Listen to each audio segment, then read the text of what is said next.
Good evening, everyone, and welcome to another First Friday event. This evening, I hope you are all well, wearing your masks when outside, and enjoying the gorgeous weather that we've been experiencing here in Northern California. Now, because the weather's been so great, I hope you've had an opportunity to perhaps begin exploring your local neighborhood. And this evening, we have somebody who will not only help you understand what's happening in your local neighborhood, but in many other parts of the world. Um, this gentleman runs his own tour company to explore the natural world. And so this evening, Alvaro will be sharing backyard experiences as well as experiences from other parts of the world. You know, nature is its own art form, but nature is an art form that many of us don't understand or can't really identify.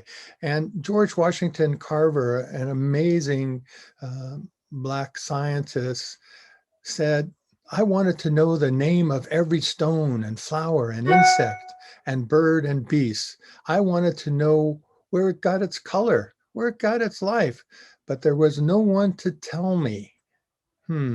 Well, this evening we have someone who can tell you some of those things, and we look forward to Alvaro's presentation. So enjoy, and thank you for joining us this evening.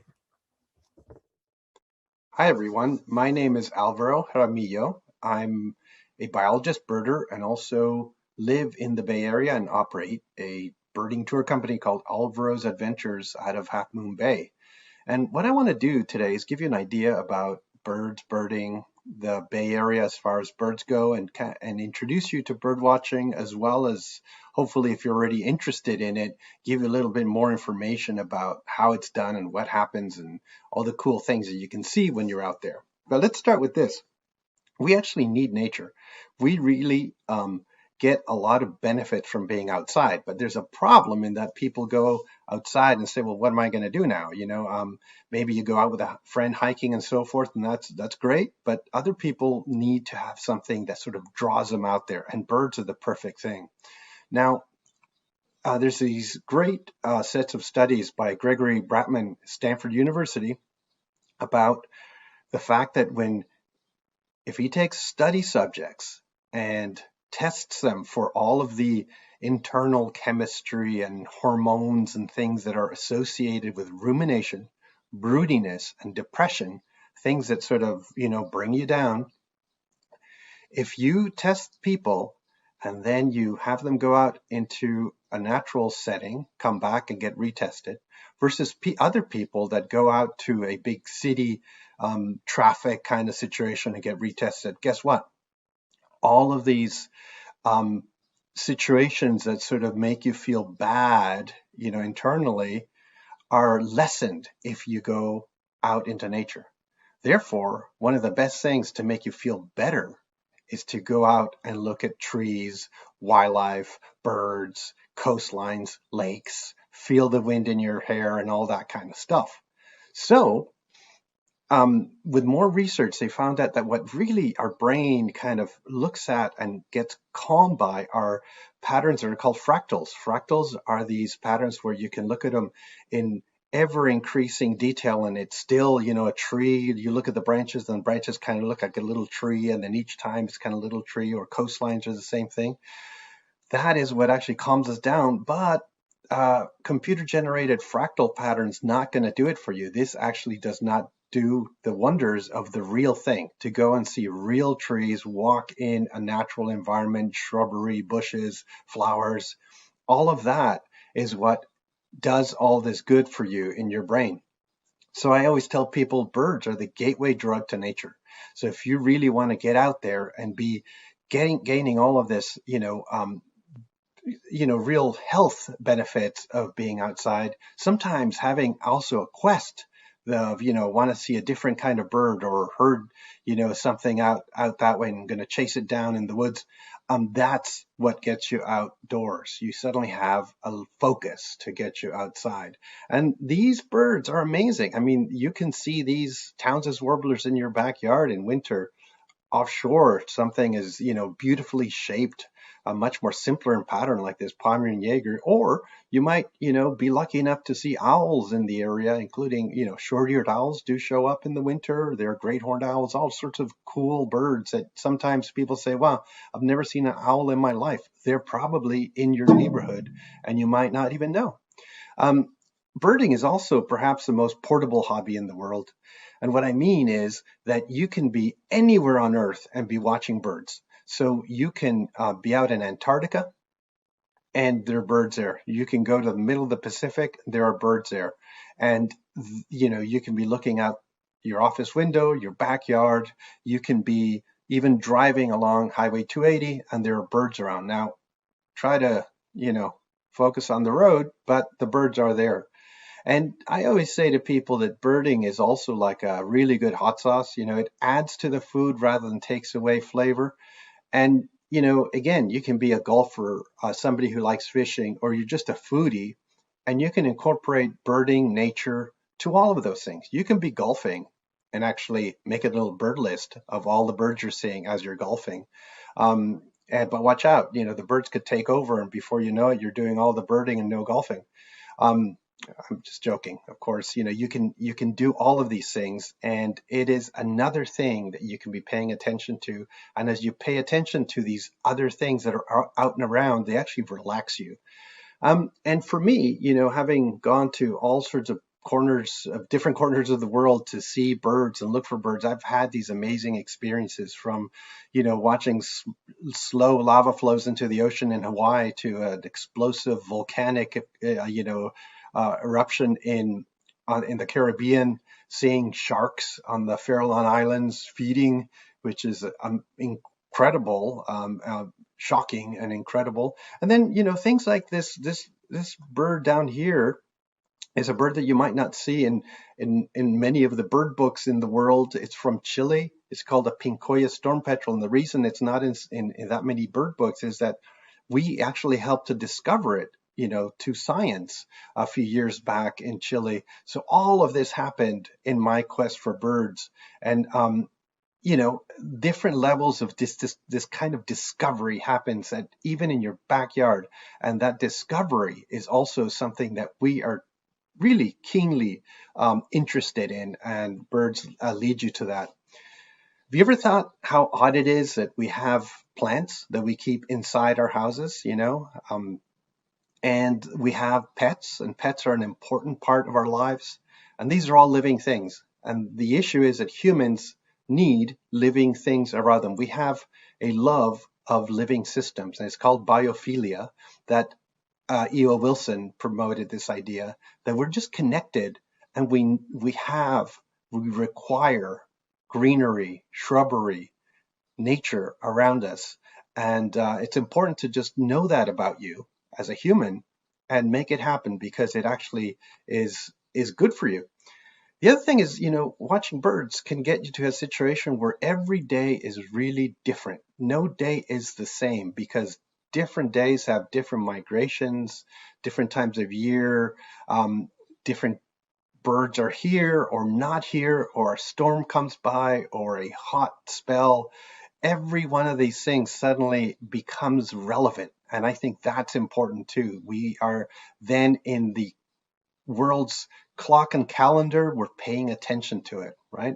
This is my home. This is near where I live, in Half Moon Bay, the coastline. We have some of the best bird habitat and birding opportunities in the Bay Area anywhere. In fact, this is one of the best places in North America to be watching birds. So if you're kind of interested in this, you've picked the right place to live. I also wrote a book called A Field Guide to the Birds of California from the American Birding Association, which, if you're starting out, this is a simple book that just has a couple of photographs to show you what birds are around. The real rare ones are not there, so the species list is a little smaller, and you might want to pick that up. But your birding can start anywhere in the perfect place to start is the backyard. So if you look out, you don't have to have a fancy backyard, and you can set up a feeder if you'd like, or just have flowers that attract hummingbirds, or just look at what comes around naturally to your backyard. If you do have feeders, just not watch out, but just pay attention to the kind of seed that you buy. There's some of these really kind of gorgeous looking, colorful sets of seeds, with all sorts of neat things in them. A lot of the birds don't eat a lot of this stuff. But if you just offer them black oil sunflower seeds, the unstriped black sunflowers, and you can get them in big bags of 20, 40 pounds, that seems to be the one that a lot of birds like. And many of the birds that come to feeders have thick bills that they use to crack the seeds. They're sort of the Finchy type bills. Here, the reddish one is the house finch. The yellow one, related to a canary, is called an American goldfinch. Here's another bird that can show up in a backyard. It's a beautiful bird called the hooded oriole, with a long bill that it uses to actually probe in flowers and also pick up insects. Now, it's a migratory bird, and I'll tell you a little bit about it later on, but it's pretty outstanding looking. And if you see one of these in the binoculars kind of thing, or get a good picture with your camera, it's hard to believe that you never paid attention to this amazing bird that can be in your backyard that looks like something that could have been in one of those Attenborough videos, And even the American robin, when you look at it in detail, it has a beautiful reddish breast, dark head, and you just sort of sometimes ignore it in your lawn, but then when you look at it in detail, you see a lot of the beauty and the colors that are in there. And that's when you realize you're becoming a bird watcher, a birder. The Finchy birds include, in many of our backyards, you can see the house finch. That's the common one here on the right. And then the purple finch, which is a little less common. But I wanted to go through a couple of species to let you know how birders kind of identify birds. And it's an element of, it includes two elements: shape, size, and also coloration. So the purple finch, to me, is has got a different distribution of red, but it also is a little plumper, bigger billed, and shorter tailed than the house finch. So shape is also important. So here's the house finch, and you'll see that it's kind of got a longish tail, and it's got a thick bill, a little roundness to the bill, or beak. You can call it a beak or a bill. And then if you look where the red is, there's red on the eyebrow, red in the throat, red on the underparts. And then where the brownish gray is on the cheeks, on the flanks, here there's like this stripiness we call streaking, and then no reddish on the back. Compare this to a purple finch, which is shorter tailed, bigger billed to me. And the reddish has more of a raspberry tone to it. And look how much more widely distributed this reddish color is. So with a purple finch, you have the reddish all over the head. It's also on the stripes. Remember, the house finch was brown striped here, and there's reddish toned upper parts. Well, all of this was grayish brown on the house finch, and a big beak. So you're looking at shape, color, and put it all together, and you repeat, see these over and over and over again, and it becomes, in fact, so ingrained that you don't even have to think about all this. You just know what it is over time. The house finch females are streaky, they're stripy, they're a little bit more difficult. And I'll just, show you a purple finch here just to give you an idea. The purple finch has more of a pattern on the head with a pale stripe here, dark cheeks, pale stripe here, a little bit more crisp looking. The shape is like the male with the big beak and the shorter tail. Smaller beak of the house finch, a little less strongly striped. It's just more muted underneath and longer tail. No face pattern like the purple finch. And then, you can sometimes see them together, and this one's out of focus, but this is the house finch, this is the purple. And if you now know to look for the difference in how striking the streaking is underneath, the big beak, the stripy bits on the head versus no stripy bits on the head, then you can sort of see how you put it all together and identify these birds. And now that some might seem really cumbersome and long-winded and so forth, but over time, it becomes easier. And actually the process of it is sort of like a crossword puzzle. It becomes a fun thing to do, and just to try to figure these things out. Um, this is what, this is the book I put together for the Birds of Chile, but I just wanted to know that this is what bird books, field guides do, is they try to organize the different information that is out there to allow you to identify birds. And often you will begin by looking at all those field marks and putting it together in the sort of the way that the book or the app shows you how to do it, and eventually becomes much more common, you know, um, common sense to you and just natural in how you identify a bird. So by the time that, if you've seen the house sparrow, which is a bird that was brought in from England, from Europe to North America, and has done very well here, and it actually nests often in houses. It is the original bird called the sparrow. That's why I say it's the real sparrow. When you see it many times and you see how the male has his little black on the throat and so forth, it becomes second nature. Also, the shape of this creature, and then our migratory and native sparrows, the ones that have been here all along, weren't introduced, from Europe. Then you start comparing, okay, this one's slimmer, it's got these stripes on the head. This is the white-crowned sparrow, no black on the throat, unlike the house sparrow.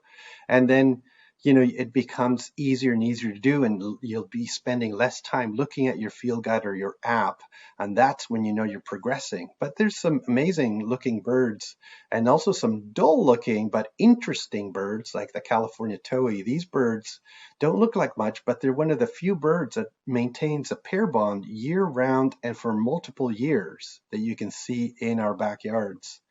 The junco looks like it has a hood, a dark hood, the male, and very pink bill. It's a kind of sparrow, a New World sparrow. And it actually, the name junco comes from a Latin name for executioner because of the hood, which is kind of a nasty name, but there's a lot going on sometimes in bird names.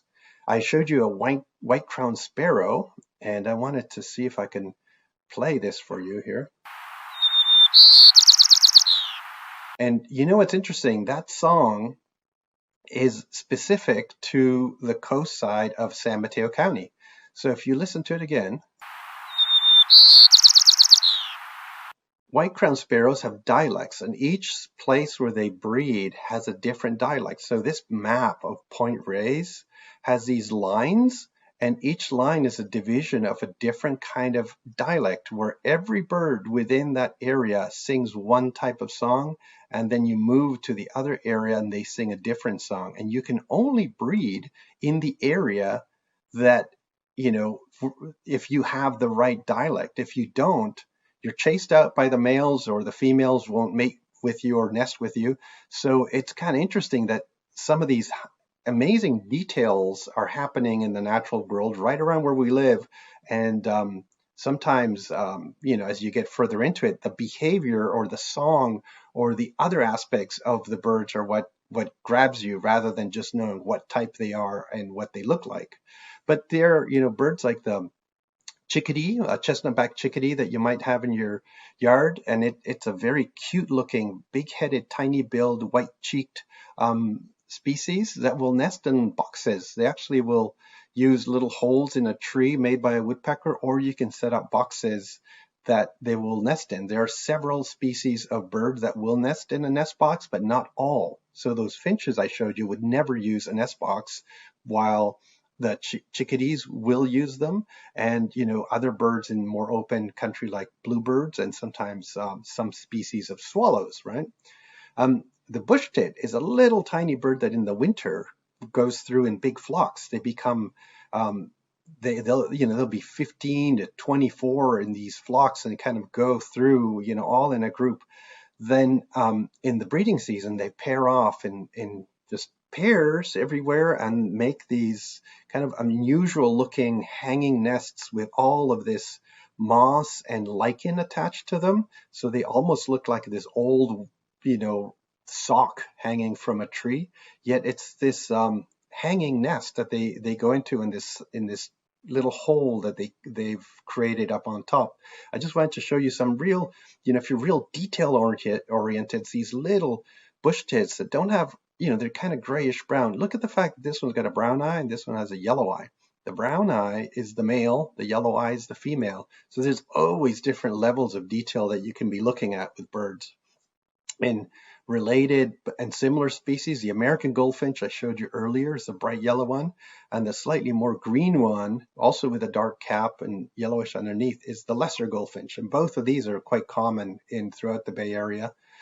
Then you get the females, boy, and then they're harder. But still, you can look at things like the size of the beak, the bill, or the color of the bill, slightly more colorful underparts of the American versus the lesser. And you start getting better at looking at all these details. I wanted to tell you that all these finches, like the goldfinches and the house finches and the purple finches, are commuters. And what I mean by that is that they actually will go and feed in one area, nest in another area, and sometimes they'll move good distances to come and feed. So in your backyard, you may have all of these house finches coming in, but they're not all nesting around where you live. Some of them may be flying in from a mile away and nesting somewhere else, maybe not that far, but the fact is that they commute. And many other birds, like that California towhee I showed you before, they live in your area and don't move around very much. They're completely resident. So even that you start noticing, why are some birds always flying over and others don't fly over? And it's because of their different behaviors. If you're keen gardener, you can start thinking about what flowers, especially native, if you can find native flowers or flowers that don't require much water, because as you know, we're entering a major drought. These flowers will actually create hummingbird habitat. So you don't have to have a hummingbird feeder. In fact, the flowers are an even better situation because they also can, sometimes insects and other things will go in and use them. Although most hummingbird flowers have kind of a deep, aspect to it, like, these salvias, and the hummingbirds need a big bill to get in there and actually be able to grab the sugar water and pollinate them. So most insects won't be able to use some of these flowers. So you have to, if you like bees and so forth, you want to be thinking about other flowers. And some gardeners actually garden for butterflies and insects and hummingbirds, which is kind of a neat, aspect of gardening that some of you might have not thought about. And here's hummingbirds on a nest. If you ever find a little hummingbird nest, of course, leave it alone, watch it from a distance. What is interesting to me is that the hummingbird nest is all made of this expandable material. It's mostly spider webs with lichen. So it actually gets bigger as the hummingbirds get bigger. They sort of expand it from their own size. So this little tiny cup of a hummingbird nest is, has a certain amount of elasticity to it, which is an amazing system if you think about it. Here are our two most common hummingbirds in the Bay Area. The resident Annas, and this is the male with sort of raspberry head, and then the Allens, which has a lot of rufous on it, and then the colorful gorget, we call it, is down on the throat. It doesn't extend over to the crown, and a green back. So the males are easier to identify than the females. The female Annas is kind of green with gray underneath, but the Allens does have some of that rusty, even as a female or youngster, so you can identify them in that way. Allens are migratory, so they will leave by midsummer and won't come back till February or March, while Annas are here year round. If you also have a feeder or look at the doves, there are pigeons, and then there are bandtail pigeons, which are native. The rock pigeons are the non-native kind of city pigeon. Then we also have these doves that are browner and smaller. The mourning dove is this one here with the long tail and this little dark area underneath the eye, is our native dove. It's always been here, while the Eurasian collared dove, which has become very common in some parts of the Bay Area, is from Southern Europe and Asia, and it, through kind of a weird series of events, eventually wound up in the Bahamas, and from the Bahamas hopped over to Florida and then has populated throughout the US and parts of Canada. So, and you can identify it by its being bigger, has a very different call, and it has that dark on the back of the head. That's the collar. And as dove populations, especially collared dove populations, have grown in suburban areas, the Cooper's hawk, which loves eating doves, has become more and more common. And this is a very long hawk, a very fast flying hawk that tends to kind of arrive and, kind of burst into the scene very quickly. It eats the doves. The reason why these two Cooper's hawks look so different is because the stripy one on the right here is a young one, and then this other one is an adult. But if you start thinking about where you live, you might be in a suburban area, or you might be in a little town like I live. These areas are great because they have such a mix of habitats, and if you walk around, you might see, especially near where there's a little bit more moisture, the black Phoebe, which is a black and white little bird that wags his tail, and it's often in the open, so you get to see it very clearly. There are other birds that hide a little bit more, like the Bewick's wren, and you hear the Bewick's wren more than you see it. Wrens tend to hold their tails up, and they kind of sneak around. So that's the behavior, and sometimes the way they hold their tail or their head can be ways you identify them. Swallow season is right now in the summer. And the violet green swallows do nest in people's houses. Often they'll find a little nook somewhere up in the roof and make a nest. And they are an amazing looking bird when you see them up close, with a mossy green head and back. And they do have violet actually on the base of the tail. So that's where they get the name violet and green, and the white on the face. Other swallows, include barn swallows and cliff swallows, which make nests made out of mud. So if you've ever seen, big colonies of cliff swallows like these here, they have a circular entrance, while barn swallows have a cup-shaped nest with sort of the entire top of the cup being open.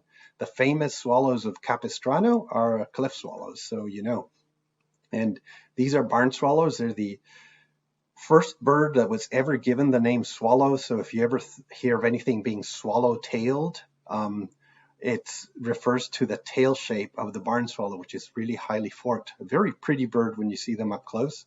Amazing aerial insectivore. They hunt little bugs in the air, as all swallows do. So if when you see a big group of swallows, they're all just eating bugs that are flying around in the air.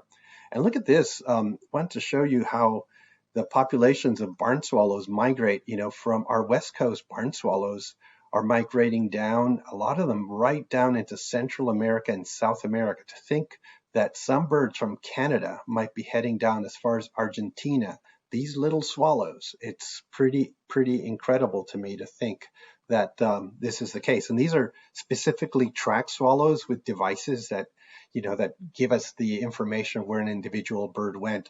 This one on the left is that there are also barn swallows nesting in Argentina, and they migrate north into northern South America. So it's interesting to think you could be in Brazil and have a migratory population from the south, and another time you have a migratory population from the north. So all of that's going on in our world. Birds are moving all the time and connecting people too. The jays, if you ever see jays, the most common in a backyard tends to be the California scrub jay, which has a pale belly and no crest, okay? So if they're darker and have blue bellies and a big long crest, that's the Steller's jay. And Steller's jays like bigger trees and a little bit more forested habitats, while the scrub jay, as its name implies, will take scrub and more open habitats, but they particularly love oaks, right? So oak trees are really key for jays. I wanted to say that everybody has pet peeves. Now, I grew up in Toronto, right? So this is the baseball team, the Toronto Blue Jays. And people always say, oh, I saw a blue jay here in California. We actually don't have blue jays in California. That's an eastern northern species. And you can identify them by that, black here and the white throat. So they're actually related to the Steller's jay, which has a crest. And of course, our jays are blue, but neither of them are blue jays. There are jays that are blue, but there is actually a bird called the blue jay, and it is not what we see here in California. That's my little pet peeve, so I just thought I'd throw that out.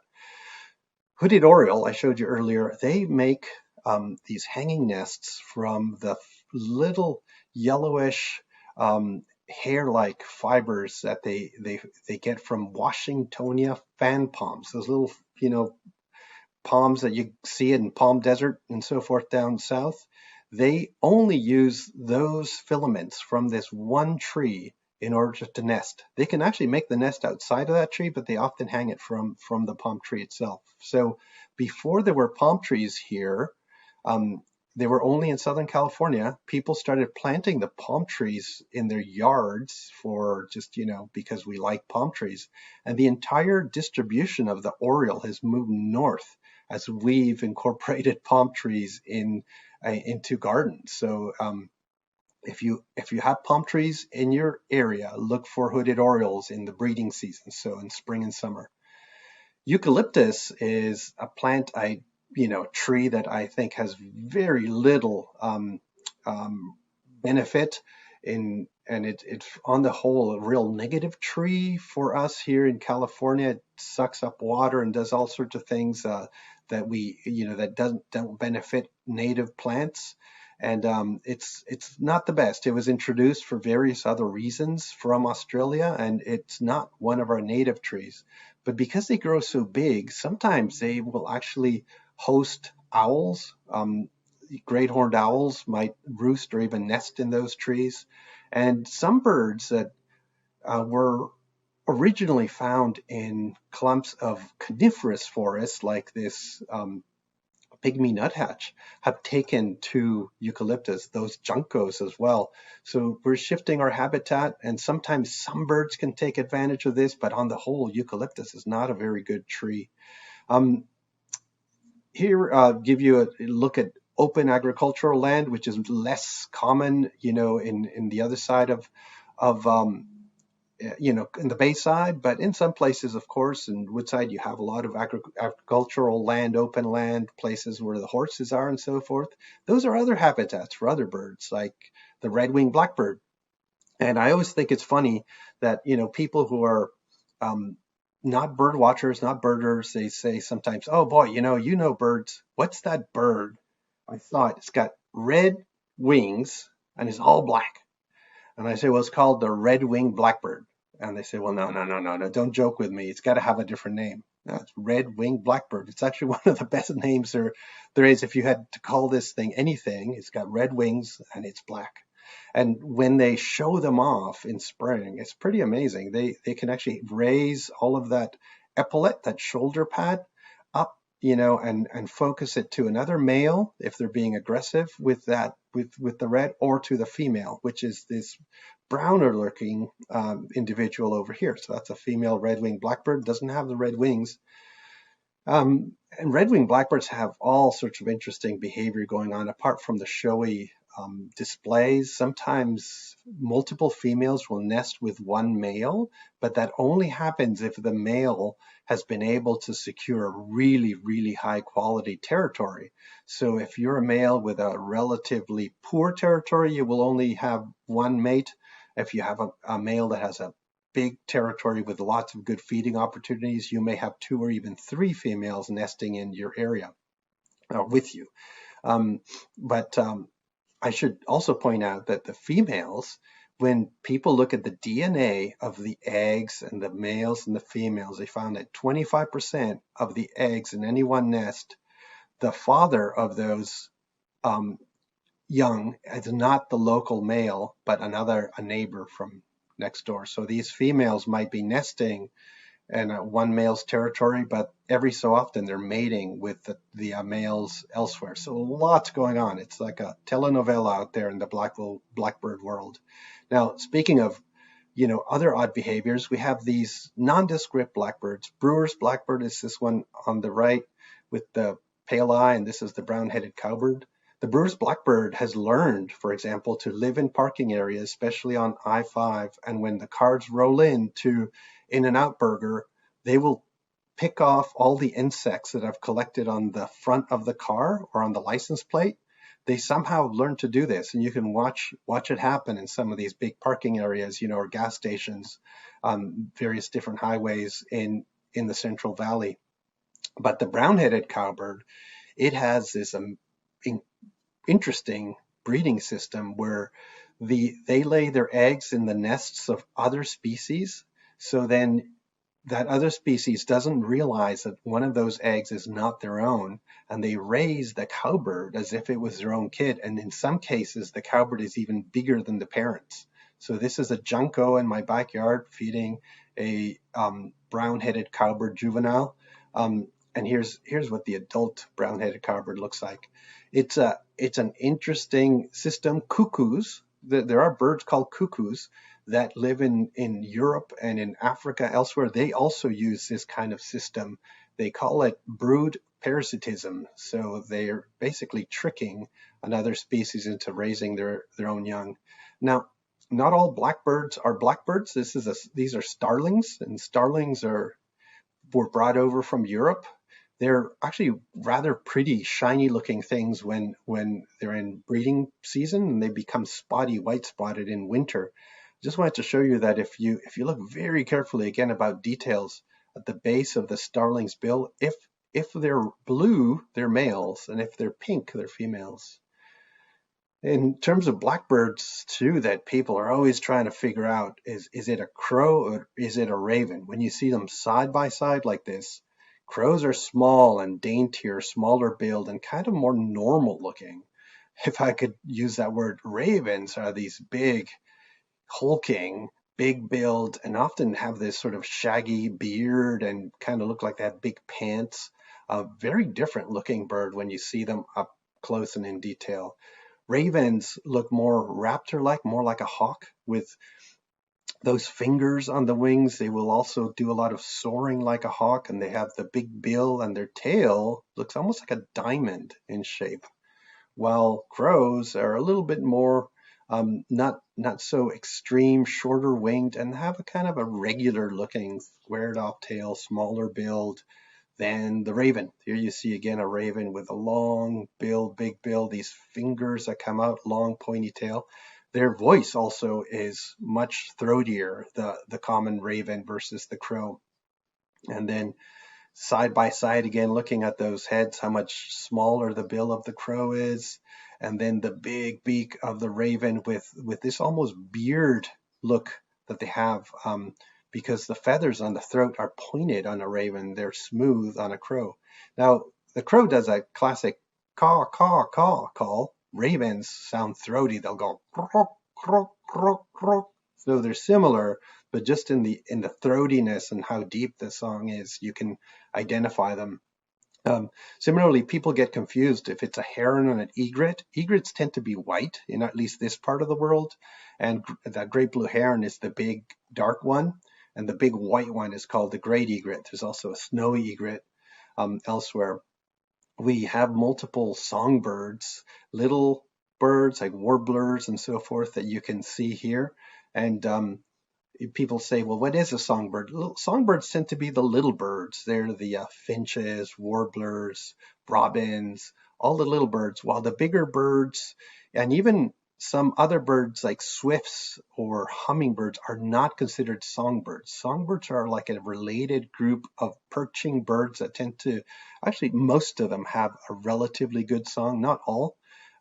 So here's a dove. It's not a songbird. Bush-tit, it is a songbird. And when you get out into woodlands, these are great places in the spring and summer to see different kinds of songbirds, or sometimes even, something else like a gray fox or some other cool creature that's out there. I will say that if you go to Google Sequoia Audubon Society and Google San Mateo County Birding Guide, you can get this map of all the good places to go watch birds, and you can click on any one of these, and then you get details of where to park, what's the best season, what are the birds that you can see at these places, and it's the entire county of San Mateo that's covered here. So you need not even think about where the good places are. It's already been done for you. So Google San Mateo County Birding Guide from the Sequoia Audubon Society, and then join Sequoia Audubon Society. Great group doing conservation education and all sorts of fun activities in the county. And if you're acoustically oriented, so here's a California quail, you can listen to it.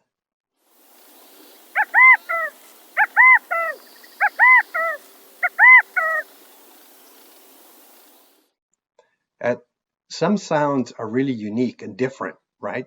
Other birds are much harder to identify from voice, but this is an entirely different aspect of watching birds. So you can watch a quail, you can also learn what all its different calls are and actually detect a lot of birds just by what they sound like. And when you're out in these, more forested or shrubby areas, you can see a totally different variety that may not be, birds that see in the backyard. Spotted towhees is this different, the California towhee. You might see in scrub areas, the wren tit. They're actually very hard to see, but they have a voice that a lot of people probably have ignored. But you've probably heard this almost any time you go out to any shrubby area with chaparral habitat.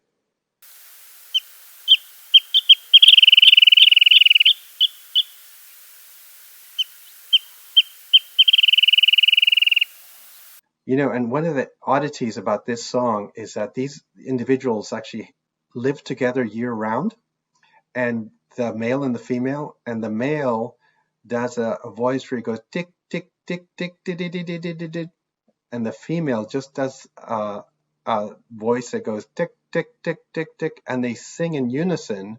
So they make a duet song together that sometimes if the male starts singing it over on this side of the trail, the female will start on her part of the song on the other side of the trail. And it's part of how they let each other know they're still around and where they are, is by doing these duets.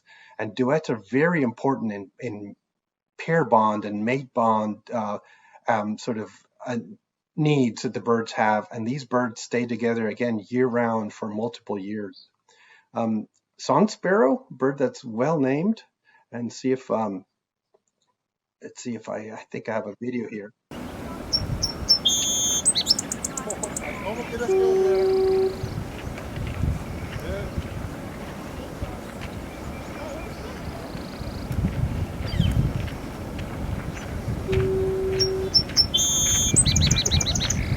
Not only do you hear the song, you see the bird, but you realize how much energy these birds put into this song when you see all the movement and so forth. So there's a lot going on in birdsong.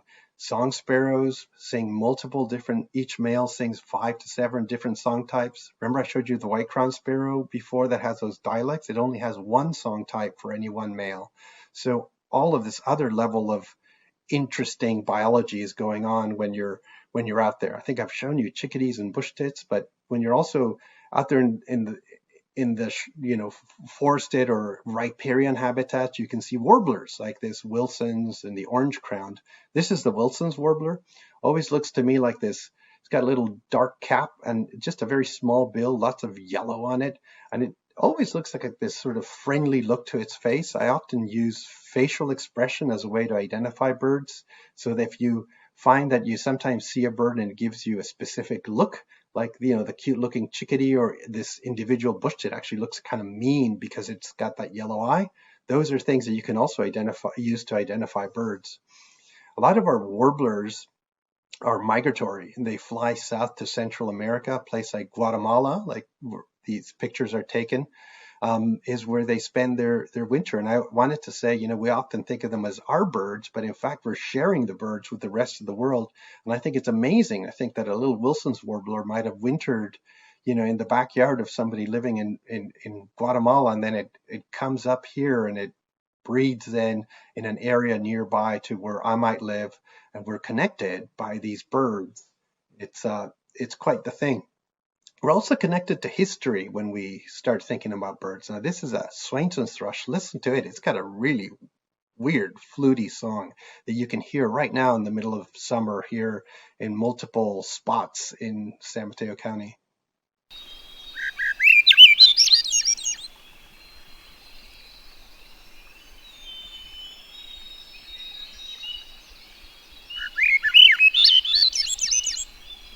Most of the time they sing in the evening and early in the morning, and it's that almost like a flute coming out of the forest. And they are here really, this is the prime time, June and into July they go quiet, and then soon after that they start migrating south. But what I wanted to show you is that if you look at California here, there are two different groups of Swainson's thrushes, and these green ones that extend all the way out to the east of North America, tend to migrate down to, and it's the yellow one, migrate down to South America, while these other ones that we have in California migrate to Mexico or Central America. And there's this migratory divide with birds in the east migrating further south than birds in the west.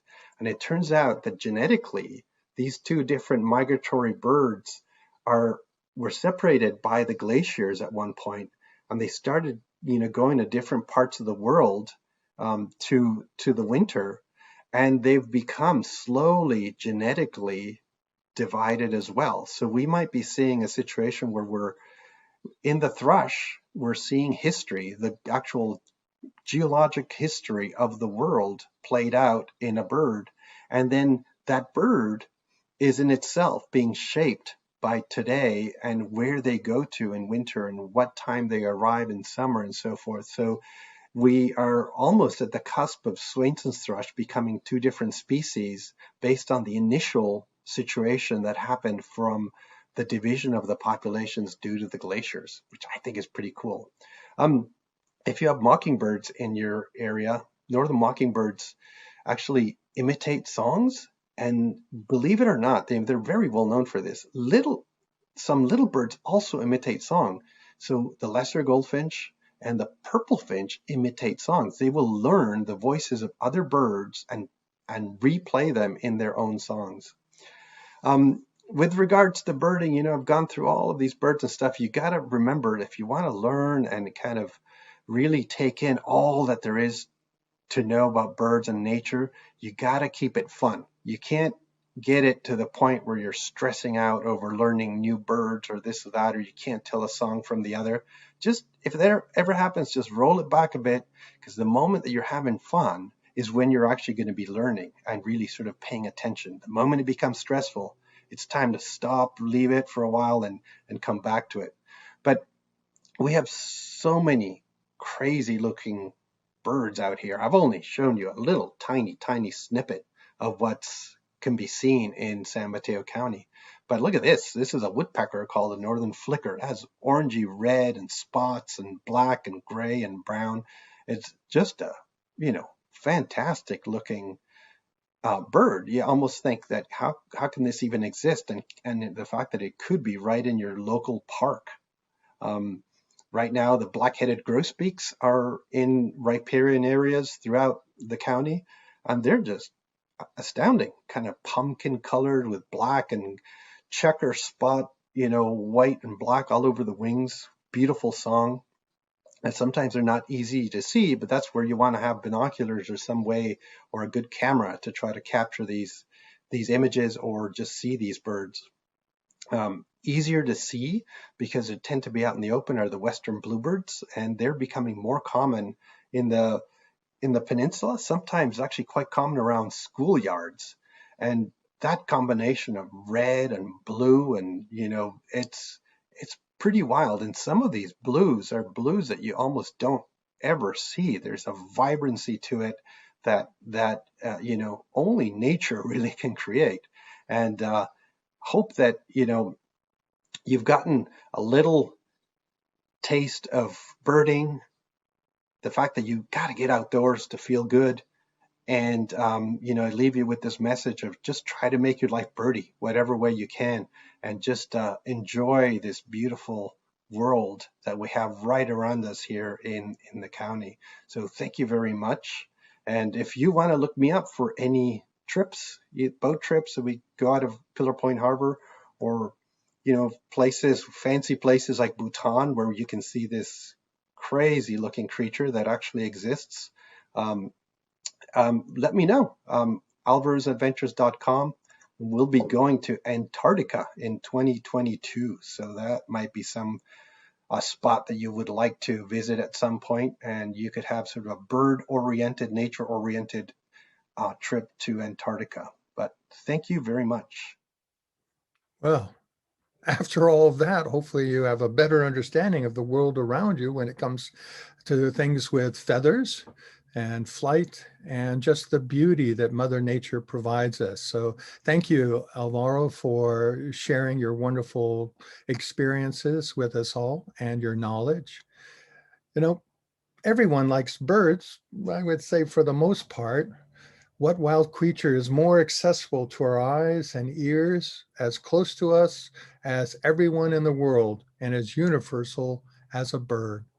David Attenborough said that, and he would know because he's seen a lot of birds in a lot of places.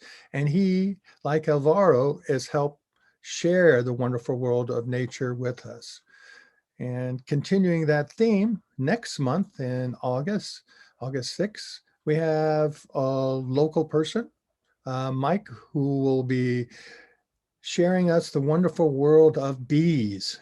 So please stay tuned, come back next month, and you'll know what all the buzz is about.